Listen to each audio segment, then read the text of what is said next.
There are more records of slave ships than one would dream. It seemed inconceivable until you reflected for 200 years ships sailed carrying cargo and slaves. Now, Father, in the face of the violence that we've been experiencing for the past 400 years, is actually doing our people a disservice. In fact, it's a crime. It's a crime. It is 3:05, January the 8th, Friday.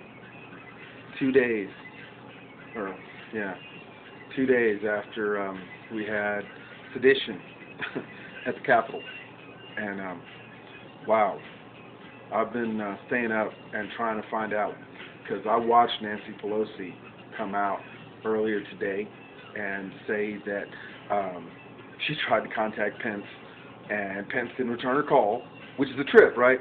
It's not like Pence can't pick up the phone and contact this bitch, right? Pence is the vice president. It's not like he can't connect. He's got like a bat phone. He can pick that shit up. Wouldn't return her calls. Said that she was going to put forth another impeachment. Yeah? Okay. Okay, so I've been waiting all day. Waiting on the feds to start talking about how they captured these motherfuckers that broke into the people's house and caused all that problems, right? Tore up some shit. Had assholes walking out with podiums and shit, right? Going through the parliamentarian's office, which is basically like the HR office in the Congress. Like anybody that comes to the Capitol, parliamentarian has to get their information and all that good shit. No telling what kind of information they have. Now remember, they said that they also broke into Pelosi's office and the computer was on, but that's not what I'm concerned about. What I'm concerned about is that one-eyed patch fucker Crenshaw from Houston. I think he represents Atascocita, some shit, right? No telling what kind of shit, what committees is he on, what access does he have, right? And those other motherfuckers, Ted Cruz and the rest of them, Josh Hawley, the rest of them, right? What information do they have? These people were going through offices. They didn't tell us yet what offices these motherfuckers breached in. They said Pelosi's office, they said the parliamentarian's office. What are the offices they breach in? There's 147 something House Republicans that went along with this bullshit, right? That this is a fraud election and all that. What committees are they sit on? What sensitive information do they have, right? If their offices got busted in and somebody came in and went through their shit and went through their files and went through whatever was laid on the desk, what was laid on the desk, man? We have no fucking idea what information has just been got and gone now. On top of that, Natasha Bertrand, who's like a national security journalist for something for the Atlantic, I think, she posted something really interesting. Multiple Capitol Police said that those people that came in were flashing military badges and law enforcement badges. The Capitol Police Chief is going to resign next week. What the fuck is that about, right? And the Sergeant-at-Arms for both the House and the Senate resigned today. But here's the question. What about all those other people that you saw on Twitter and saw on social media taking selfies with these fucking cops? What's up with that? What's up with that? Let's talk about how the government reacts when people show up. If y'all remember when BLM, when Mr. Floyd, George Floyd, had his little march up there with Al Sharpton, remember how they showed up? Them fools looked like something straight out of the Hunger Games, man. There was like 100 of them on the steps of the Lincoln Memorial, just dressed straight out. Where'd that come from? Do you remember when, after Breonna Taylor, when the grand jury came back and Daniel Cameron, the Attorney General, rat fucked that shit to hell, right? What's her name from Justice Now? I can't remember her name. 40 of them showed up, and they were just sitting outside, just across the street from Daniel Cameron's house, and he hit every last one of them with felony charges. They weren't doing shit, but just chilling. They weren't surrounding his house. They weren't saying we're going to burn this motherfucker down. Nothing. They were just chilling. And Daniel Cameron hit them with felony charges? Are you for real? I don't understand, man. I remember that during Ferguson, they had fucking military vehicles rolling down the streets. What the fuck? Right? Watch how whiteness works, right? And you know what's really interesting? I think I saw some clip of Deadline White House or something with Nicole Wallace, and they had Claire McCaskill, the former senator from Missouri. Josh Hawley's the senator from Missouri now. And both of them, two white women, both of them, they were like, you know, Josh Hawley's really smart. He went to Stanford and Princeton Law. He's very smart. Check this out. Here's something that they're not bringing up anymore. Remember that college cheating scandal, Aunt Becky or whatever the fuck her name is from Full House? Remember? She had to serve 2 months in jail, right? 2 families got busted for that shit. There were more than 100 families involved in that cheating scandal. And they said that cheating scandal went back years. Remember? Yeah, that cheating scandal went back fucking years, man. And they didn't... What happened to all those other families? I want you to think about that in 2 regards. One regard, there was hundreds of families throughout the years that took advantage of scholarships that black and brown and indigenous and other kids who worked hard for couldn't get it because fucking people like Aunt Becky paid this motherfucker to scam their goddamn scholarships, right? What makes you think that the people who are in positions of power right now, who have pedigrees like Josh Hawley and Ted Cruz, Harvard Law, Kayleigh McEnany, whatever the fuck her name is, the press secretary, that's a Harvard Law graduate. Yeah, let's think about that. Yeah, I'm from Texas, man. Check this out. About 10 years ago, there was this red-haired, below basic white chick from Sugar Land who sued the University of Texas saying reverse discrimination. Reverse discrimination is not a thing, right? Okay? In order for somebody to discriminate, they have to have the power to actually do something. Black and brown people can't really discriminate, man. We don't have any fucking power like that, right? But this below basic redhead chick from Sugar Land tried to sue the University of Texas talking about she was discriminated against. The University of Texas just pulled up her scores and said, listen, there's 12 white people that got in that had better scores than you, and all the black people and brown people that you said got affirmative action, their scores were better than the 12 white people that were better than you. How you don't claim discrimination, man? We let other white people who were better than you in. You're just pissed off because your below basic ass thought you deserved a spot at University of Texas. And that's how a lot of white people think. That's how whiteness works. That's how whiteness works. Remember Sheriff Dar Leaf? That's this motherfucker's name. His name is Dar Leaf. That's this dude's name. He is a sheriff in Michigan. When the Michigan militia wanted to kidnap Governor Whitmer and the FBI did all that shit a couple of months ago, this inbred fuck comes on and says, well, you know, the citizens have a right to, citizens arrest anyone. They can arrest the mayor if they want. Aren't you a public official? What if they arrest you? Well, no. See, I'm on their side. Come on, man. The minute that fool said that shit, if the governor couldn't pull him out of his fucking position, the state legislature should have put him out of his fucking position. They didn't. Think about that shit. Right? When you're looking about that, I want you to think about how whiteness views, right, what they're doing right now, right? The reason Nancy Pelosi is not pulling the trigger and the only people that got fired were those 3 top people is they're trying to figure out how to ease whiteness back into status quo, right? Remember what I told you, Nancy Pelosi and Chuck Schumer, they're just trying to status quo. They want to get back to normal, right? Biden and shit, right? We can't go back to normal now. We have crossed the Rubicon. If you've ever heard that term, crossing the Rubicon, when Julius Caesar came back with the legions after being in Gaul and in the Germanic lands, right, the Senate was like, oh, damn, this dude's got the legions and the people love his ass. If he comes in, we're going to lose a republic. They did lose a republic, right? And they were like, no, we're going to tell them to camp outside of the Rubicon, Tiberius and the Rubicon, right, near Rome. And Caesar camped out there for a while. He did. And then he found out that, hey, I got some people in the Senate that'll back me. And the people that'll back me are some rough motherfuckers. So here's what he did. He crossed the fucking Rubicon and he marched into fucking Rome. And the next thing you know, Rome had a goddamn dictator. Listen, if you have a chance, you really need to watch like the first 15, 20 minutes of Rachel Maddow, because she has that guy on fascism or on authoritarianism or something like that. You definitely need to read Masha Gessen's book, Surviving Authoritarianism, right? Because we have crossed the Rubicon. We can't go back now. We cannot go back now, right? People, like I said, people remember what happened to those protesters, the BLM protesters.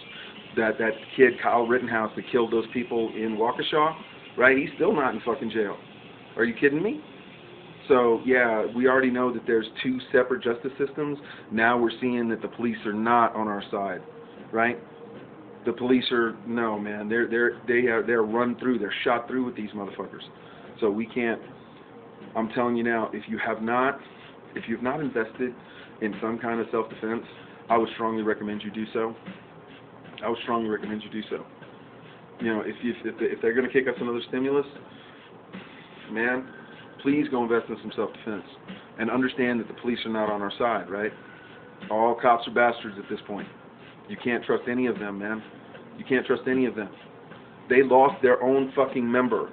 Somebody died because he got hit in the head with a fucking fire extinguisher and cracked his skull, and he's dead now. And these bastards still can't turn in the motherfuckers who opened the gates. We have video of them opening the gates. We have them, they're fucking letting people in, right? They lost their own, and they still won't turn in the people who allowed this sedition to happen. So that tells you something, right? Remember what I told you, Christianity is not a religion, it is an ideology.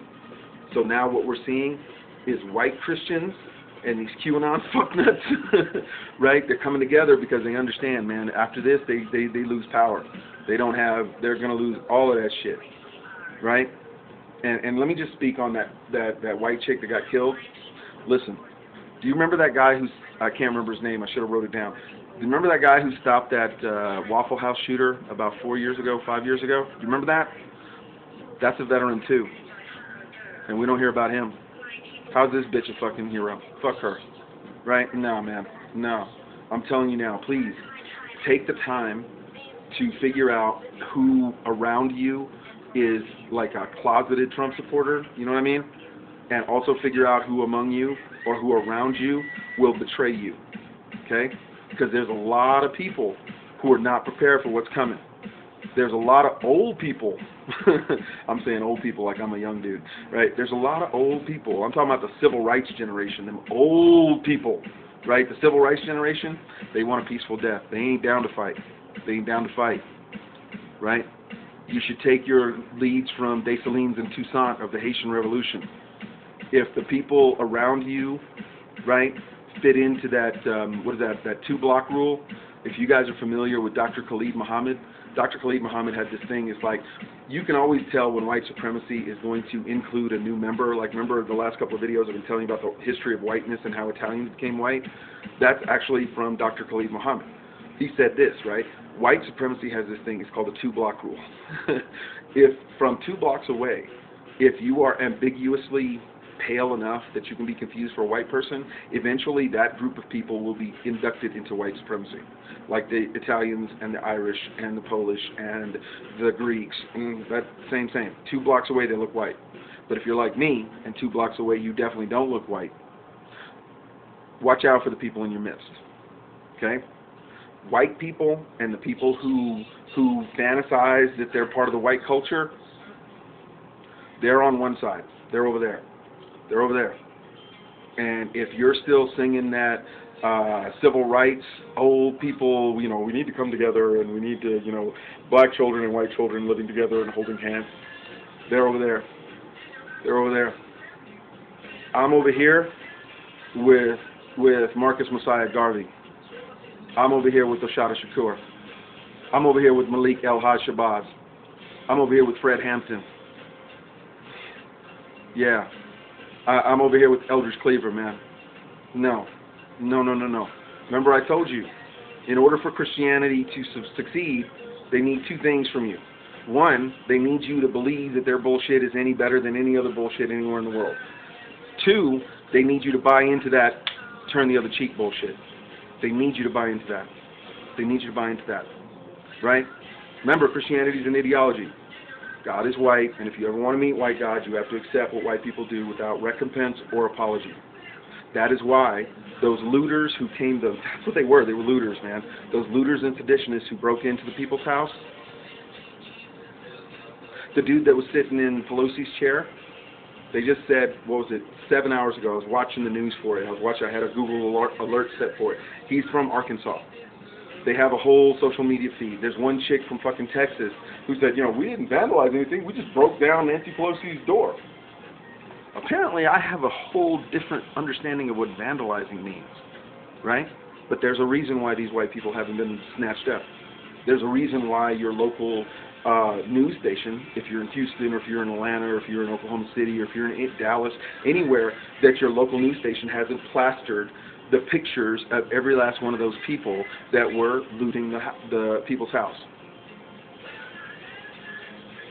I promise you, if that was BLM or if that was like a group of Guatemalans who wanted asylum, or if that was a group of Muslims, not only would you see their picture, you'd know what church or the mosque they went to, you'd know where they went to school, you know who they worked with. How come we don't know any of this shit? How come we don't know any of this shit? That's interesting, right? That's real fucking interesting.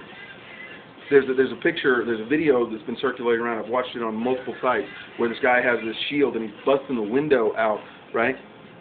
Remember when in Minneapolis when that dude the umbrella dude was breaking the windows and that fire, what was it, auto parts place caught on fire, and they blamed the entire BLM movement? It's real interesting how that's not being assigned to the Proud Boys or any of that shit. Oh, that reminds me. Don't fall for the trick bag about that Enrico Tarrio, whatever the fuck his name is, right? The supposed leader.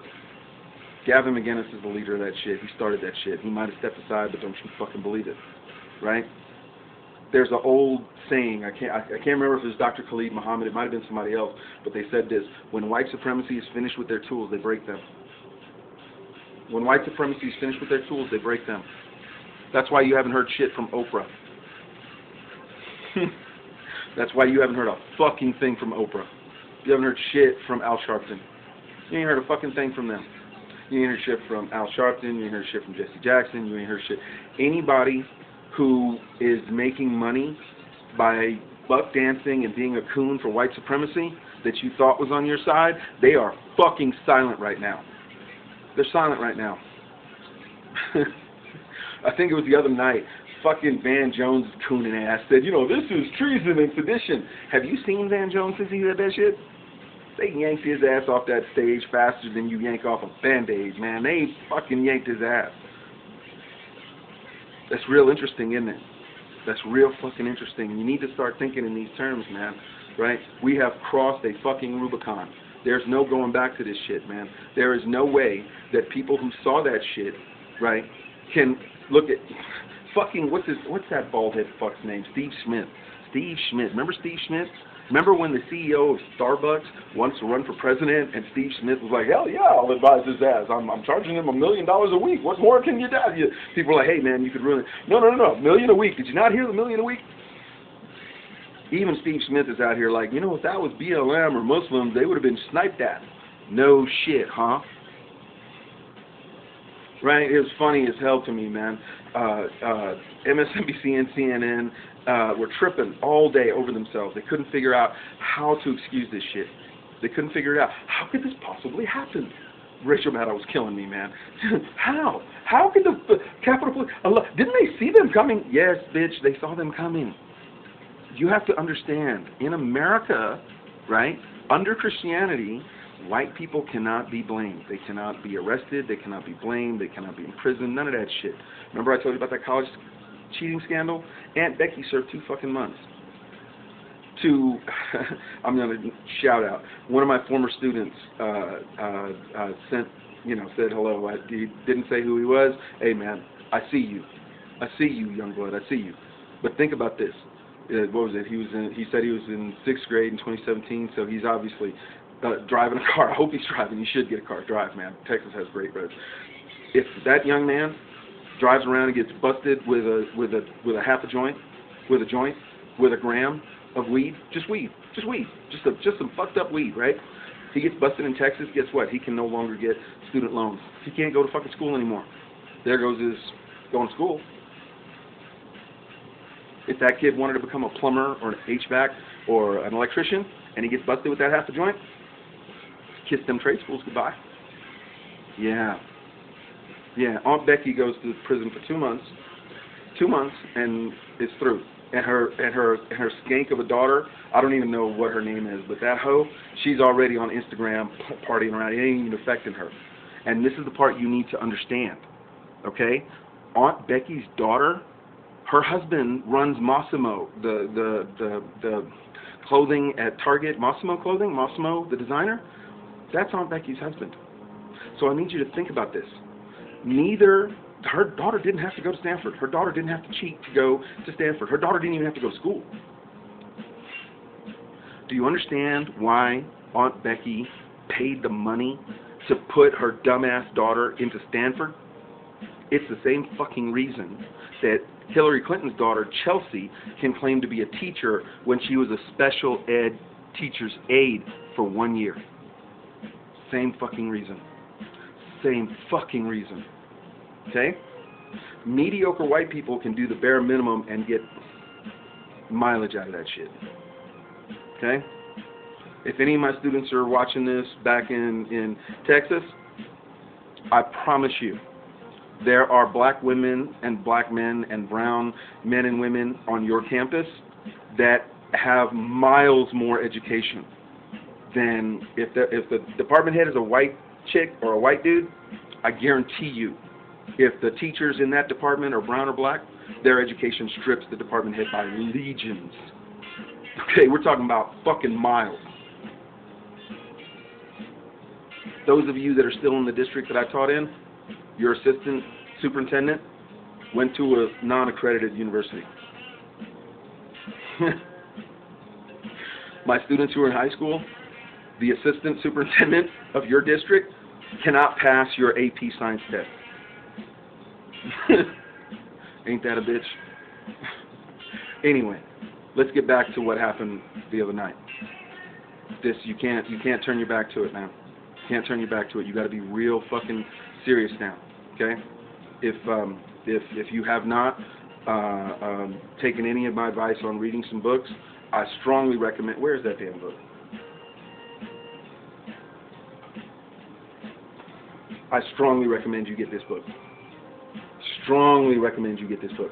This tells the truth about how weapons have ensured rights for non-whites in America. Do not let your community turn into another Wounded Knee. Don't fall for the okie doke. It's not time to turn the other cheek. It's not. In the name of the ancestors, it's not. Fuck this. No. Don't do that. Anybody in your circle, your group that's telling you that bullshit about turn the other cheek and no, it's not going back to normal. It's not going back to normal. It's not going back to normal. There's no way what happened the other day could have happened unless it was white people being protected by whiteness. Okay? Don't let it. Don't get twisted about it. Don't let it fuck you up about that shit. Okay? Be prepared. Keep your fucking head on a swivel. Understand, right, that what the police showed at the Capitol, the D.C. police and the Capitol police, what they showed you is if the shit goes left in your town, I would recommend you think twice before you start obeying people with a badge. Yeah. No, you can't let white people get away. We've been now almost 36 hours. 36 hours, and they're not talking about mass arrests? You're telling me that these fools can post this shit on Parler and Facebook and all their little shit, and you can't see everybody who liked it and go visit their ass? Get the fuck out of here, man. Get the fuck out of here. No. Take this shit fucking seriously. Take this shit fucking seriously. Don't come at this like, okay, it's just some bullshit and it'll blow over. It's not going to blow over. It's not going to blow over. The fact that Nancy Pelosi has not pulled that impeachment trigger yet tells you she's more scared of offending the structure of white supremacy than protecting her own position. There was a picture of a dude running through fucking Congress with zip ties and a gun. Them dudes were serious. They were ex-military. They were military, active military. That's what Natasha Bertrand reported. Active military, active law enforcement. Yeah. Don't fuck around on this, man. Take this shit fucking seriously. Right? Like that song Rage Against the Machine, man. Rally around the family with a pocket full of shells. Right? Don't go willingly. If the shit pop off, they're like, we need you. No, don't do that shit. Watch out for yours. Because the white people are not thinking of you as, they're thinking of you as expendable. They're thinking of you as your collateral damage. Right? And like I told you in many videos before, the Deacons of Defense. Remember that story? The Deacons of Defense, Robert Williams. They were in Bogalusa, Mississippi, and one of those NAACP voting people registers showed up, and the Klan wanted his ass out of town. So the guy holes up at an NAACP lawyer's house, and 30 of the Klan surround the house. Homeboy calls up Robert Williams. Robert Williams shows up with 12 of his boys with double barrels. They're sharecroppers. They just show up with double barrels. Robert Williams steps out, yells out to the Klan, "You're going to win. There's 30 of you and there's 12 of us. You're going to win. But we're taking 12 of you with us." The Klan left. Remember when the Second Amendment idiots, the white militia, wanted to march in Stone Mountain earlier this summer after the NFAC did, after Grandmaster Jay and the NFAC did? They showed up. They got chased into a library by transgender rights activists. Here's another story for the people who live in my hometown of Houston, Texas, especially my students, my former students, if y'all watch this. Look this shit up. In 2015, there was a magazine in France, Jesus Charlet, I think the name of it, or Charlet, I don't fucking know, right? A Muslim extremist walked into their publishing offices, editorial offices, and slaughtered some people, killed them, shot them up, right? Okay. There was some idiot, a Fox News personality, who wanted to do a draw Muhammad with a bomb contest, because that's what caused that person to shoot up that magazine. They published a cover with Muhammad's face. In Islamic religion, you are not supposed to portray the Prophet at all, right? Muhammad's face with a bomb attached to it, right? Islamic fundamentalist dipshit got pissed off and shot the place up. So some Fox News idiot, I think her name was Katrina Pearson, I could be wrong, right? She's the same one that showed up like 2 weeks after Sandy Hook with a necklace made of NATO bullets. Real stable, right? So she decides to have a contest in Garland, Texas, draw on Muhammad's face with a bomb on it, right? Homeland Security and the Texas Rangers told that crazy bitch, "Listen, we'll show up after you're done and clean up whatever mess you make, but we're not providing you security." Homeland Security and the Texas Rangers told that bitch that. You know, if you've ever seen Zombieland, the first one, where the kids, that Michael Eisner's running around and he's like, "I'm in Garland, Texas. I know it looks bombed out, but this is how Garland, Texas looks." No shit. It looks fucking bombed out. Anyway, so they moved it from Garland, Texas to Houston, Texas. This is in 2016, 2016, I think it is, right? Okay. Houston, like most major cities, has this thing. If you show up and say you want to march, they ask you how many people you're going to bring. If you say I'm only going to have 50 people going to bring, your route is only going to be like a mile long. You start with 50 people. By the time they walk a mile, it's going to be groups of 2 and 3. You tell them you're going to bring like 500 people, your route's going to be about 3 miles. Okay? The more people you bring, the longer the route. It's just logistics, man. You get a whole bunch of people and you start walking them out. The further they walk, they get into groups. And it's easier for the cops to take out 3 meatheads than a group of 20. Right? So the Second Amendment idiots who wanted to do their Second Amendment march in Houston after Garland told them to get the fuck out, and Homeland Security told them we ain't protecting you, and the Texas Rangers said we sure as fuck ain't protecting you. They came to Houston. They told them about 300 people are going to show up, carrying guns. Okay.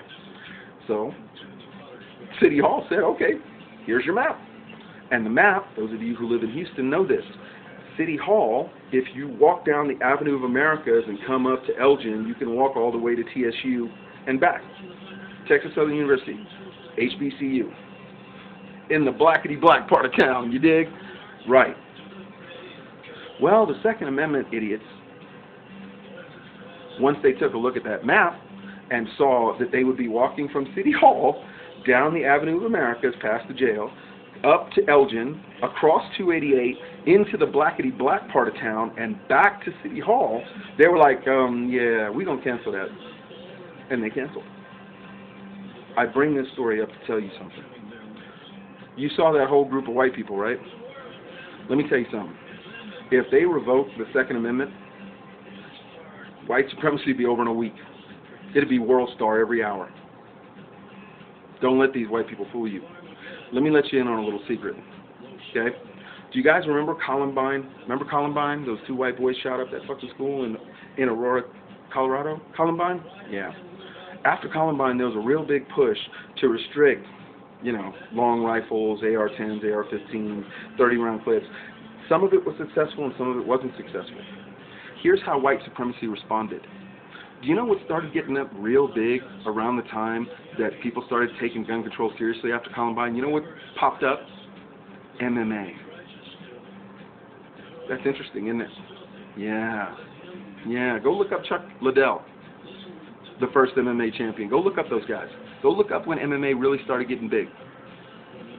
When guns started being restricted in areas where white people were starting to get outnumbered by non-whites. That's real fucking interesting, isn't it? Yeah. Yeah. When gentrification started coming in, remember Boys in the Hood? Furious Styles telling your boy Cuba Gooding Jr. about gentrification. Yeah. When white communities, right? There was white flight back in the 70s and 80s, and then they started coming back, and they're like, oh, damn, I got to go back to this neighborhood, and there's a whole bunch of these people that might not like my ignorant ass. Yeah. MMA started getting real big. Yeah. Yeah. If you look at when Chuck Liddell and the rest of them, it was all a whole bunch of white boys, right? And the Gracie family in Brazil with Brazilian Jiu-Jitsu. I would strongly recommend you look up Jiu-Jitsu. Brazilian Jiu-Jitsu is awesome, but Jiu-Jitsu in general is awesome, right? Jiu-Jitsu, Aikido, Jiu-Jitsu, Aikido, and Judo. They all fall under Bujitsu. It's a type of martial arts, and it's fucking impressive, right? Anyway, yeah. Until the Gracie family in Brazil started showing up with that grappling shit and dropping these white boys, yeah. The MMAs were run by white people. They ran all that shit. It was like boxing before Jake Johnson and Muhammad Ali showed up, right? Yeah. Now MMA is not like that anymore. But that's the history. That's how whiteness responds, right? When you take away one of their advantages, they respond a different way. Okay? So think through those things and understand that when you are faced with these people who think that there's been a steal or QAnon, how can I put this? Do not hesitate. Do not fucking hesitate. Because they've been dreaming of this shit. I would recommend if you want to look it up, look up something called the Day of the Rope. That is from the Southern Poverty Law Center and the FBI. That is a term. The 14 words, you know, that's the thing about we must secure a future and all that shit. The Day of the Rope is you need to look that shit up. That's a fantasy for these fuckers. Yeah. So don't sleep on this shit. And please, you know, keep your head on a swivel. Right? We have crossed the Rubicon. We've crossed the Rubicon. These fools thinking we got 13 more days. You ain't got. You almost had a regime change 36 hours ago. And you need to take that shit seriously. And they're not taking this shit seriously. They're not taking this shit seriously. I think Ilhan Omar and the rest of them are drafting articles of impeachment, and Jerry Nadler's fucking senile ass. Oh, we're going to do something. You should have had that shit dropped yesterday. The more you fuck around on this, the fact that the chief of police is talking about, I'm going to resign on Saturday, no, my man, you need to pack your shit up and be gone. You need to get and be gone. They're not taking this shit seriously, but you should take this seriously. And don't let these motherfuckers fool you into thinking they're doing something. Okay? Unless your local news station has flashed every picture of the idiots that looted the people's house that is from your location. If you're in Houston and KPRC and KHOU and the rest of them are not putting up pictures of these fools and telling you, okay, they went to Lakewood Church. Here's a picture of Joel Osteen and the guy who was sitting in, you know what I'm saying? They're not serious about it. And you should be serious about it. They want to lull you back to sleep about this shit. Don't. Okay? Y'all be safe out there, man. Y'all be safe out there. Peace.